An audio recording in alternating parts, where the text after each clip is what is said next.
My name is Tiffany Miller. I'm 37 years old. I'm a mom and a wife.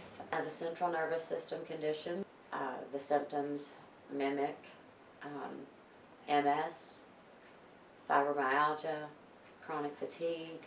It's a degenerative disease. I can drive myself less and less. I can go grocery shopping, less and less. I have another primary care physician outside of here. But I can't see her anymore because it's $50 just to go see her. So I come here.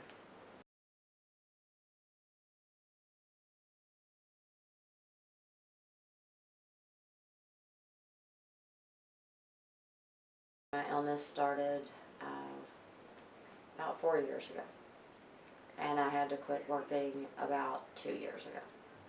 The interesting thing that we're seeing with the economy is we're seeing people who, for the first time in their lives, have lost their insurance. These are people that worked in a company for 28 years, thought they would retire from there, always had health insurance, and now they find themselves without a job, haven't been able to find another job, and they're having to reach out to a free clinic. One of my conditions is neurogenic syncope, which is simply fainting. I have gone to the emergency room several times because of that. People that don't have insurance, don't have a way to cover the cost of care, who would go into an emergency room.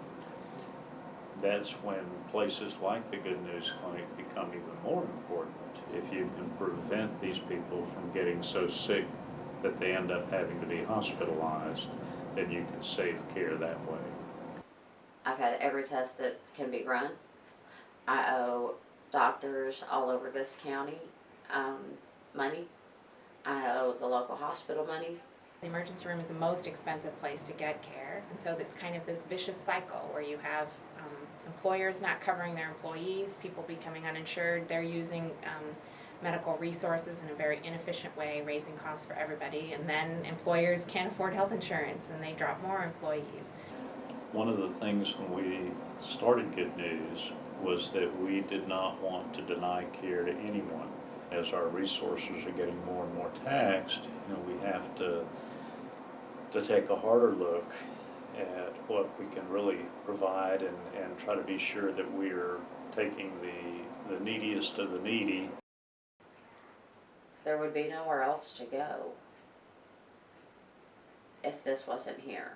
It is just as personable as any primary care clinic, and it's invaluable. It's invaluable.